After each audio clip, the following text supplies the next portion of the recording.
La dernière grève des éboueurs parisiens, c'était au mois de juin dernier. Donc en fait, tous les 6 à 8 mois, tous les 6 à 9 mois, les Parisiens vivent au rythme des amoncellements de déchets, d'ordures dans les rues, qui évidemment sont un inconfort visuel et olfactif évident, mais présentent, et c'est là où c'est inquiétant, des risques sanitaires de salubrité publique en fait. Et ce restaurateur, ce que dit ce restaurateur est tout à fait juste.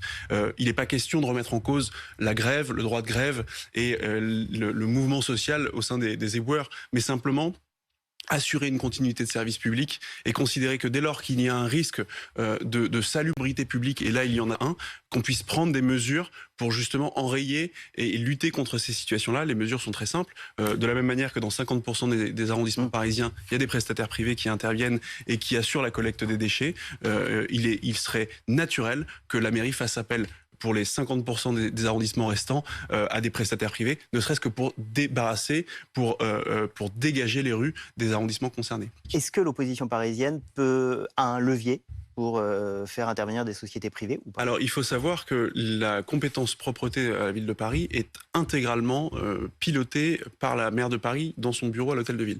Les arrondissements n'ont aucun pouvoir en la matière.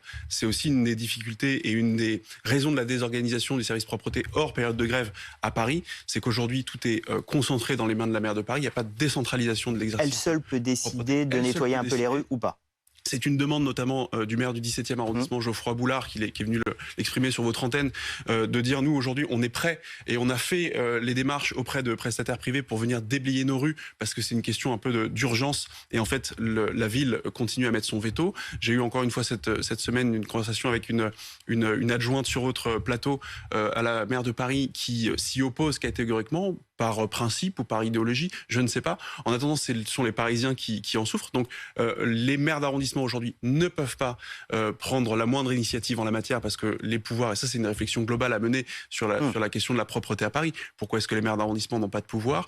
Pourquoi est-ce que le recours au privé ne se fait que dans 50% des arrondissements et pas dans l'ensemble de Paris? Puisqu'on se rend compte, pardonnez-moi, mais on se rend compte que là où ce sont des prestataires privés qui assurent la collecte des ordures ménagères. Donc ça s'appelle briser une grève, ça s'appelle, pour le moment, c'est la définition de briseur de grève. Non. Parce qu'un prestataire privé, ça se paye, et lui, il est là pour faire du profit.